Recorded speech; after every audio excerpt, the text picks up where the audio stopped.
All right, welcome to The Explainer.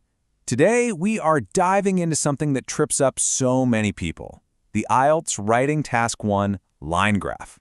You know, that confusing web of lines? Well, we're going to break down a system to turn all that chaos into a super clear, high-scoring report. So picture this. The clock is ticking, you flip the page, and boom, there it is. A graph with like 4 different lines zipping all over the place. And that little voice of panic starts screaming in your head, where do I even start? Yeah, sound familiar? It's a totally normal feeling.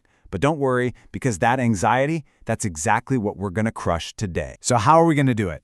Well, we're going to steal the playbook from a 9.0 IELTS score. A guy named Jay who totally systemized this whole thing. He found a way to turn that panic into a calm, confident, and most importantly, high-scoring essay. So let's get into it.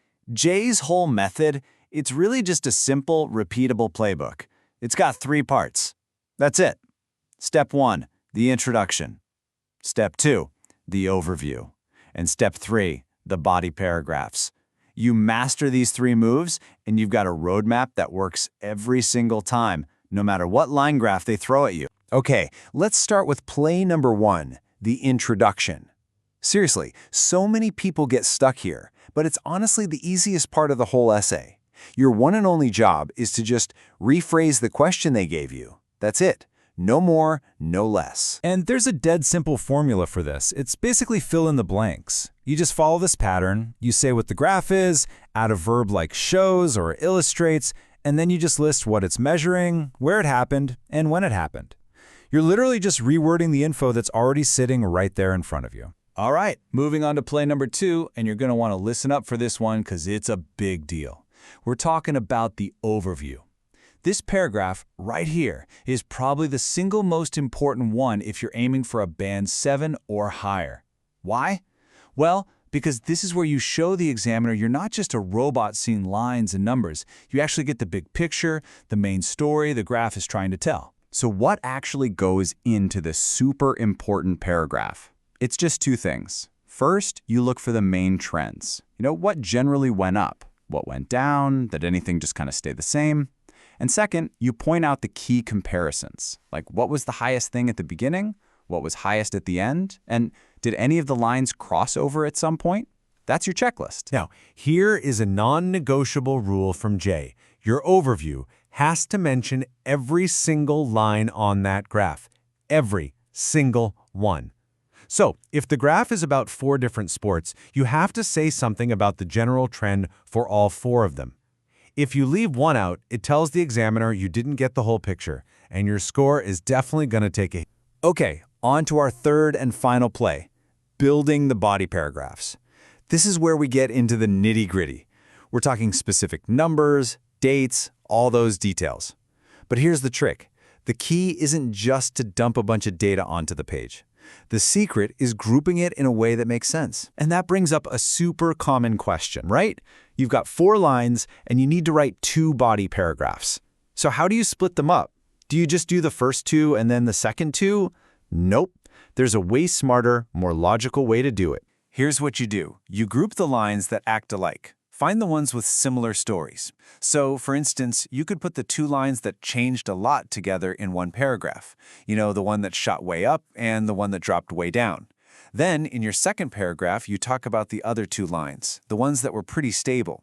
Doing it this way shows the examiner that you're not just seeing lines, you're seeing pattern. Okay, so we've got our structure locked down. Now let's talk about the tools you need to actually build this thing. Let's build your vocabulary kit. And the good news is you don't need a million words to do this right. You just need a few of the right words. When you're describing trends, this little table is going to be your best friend.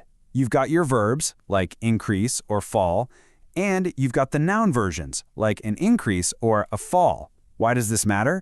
Because using both lets you mix up your sentences, make them sound less repetitive, and that's a huge plus for your score. So you've said that something went up. Cool. But to take your answer to the next level and really get those top marks, you've got to be more specific. You need to describe how much it changed. Was it a massive jump or just a tiny little bump? And this is where your trusty adjectives and adverbs come into play. It's so simple. You can say there was a significant increase. That's your adjective. Or you can say the number increased significantly. That's your adverb. Getting comfortable with switching between these two adds a layer of precision that really separates a good answer from a truly great one. So we've covered the structure, we've got the vocabulary, but now we're at the final, and maybe the most important piece of advice from our 9.0 score. This is the golden rule. This is the secret weapon that holds this entire strategy together. So what is this golden rule? Well, it's summed up perfectly in this quote from Jay. He says that examiners really hate it when you're flashy, when you try to show off. And what does that mean in an IELTS essay? It means trying to use all these super complicated, fancy words that you don't actually understand. It's one of the biggest and most common mistakes you can possibly make. Just look at this comparison. On one side, you have this flashy sentence. It's long, it's clunky, it uses words like diminution. It's risky. On the other side, the number of rugby participants decreased significantly. It's simple, it's clear, it's 100% accurate, it gets the point across perfectly. That is what you're aiming for. Clarity wins every time. So please remember this. Your goal is to be accurate. It's not to sound like a walking thesaurus. The examiner isn't trying to see how many big words you know. They just want to see if you can describe what's happening in the graph clearly and correctly in English. And hey, don't even stress about that 150-word minimum. Seriously, if you just follow this 3-part playbook, introduction, overview, body paragraphs, you're going to fly past 150 words with relevant, well-structured points. You won't even need to think about adding filler. So when it all comes down to it, what's the real key to getting that band 7, 8, or even 9? It isn't about having a giant vocabulary of flashy words. Not at all. It's about having a system. It's about a logical structure, describing the big trends accurately, covering all the data, and using clear, precise language to tell the story of the graph. That, right there, is how you turn that initial panic into a high-scoring performance.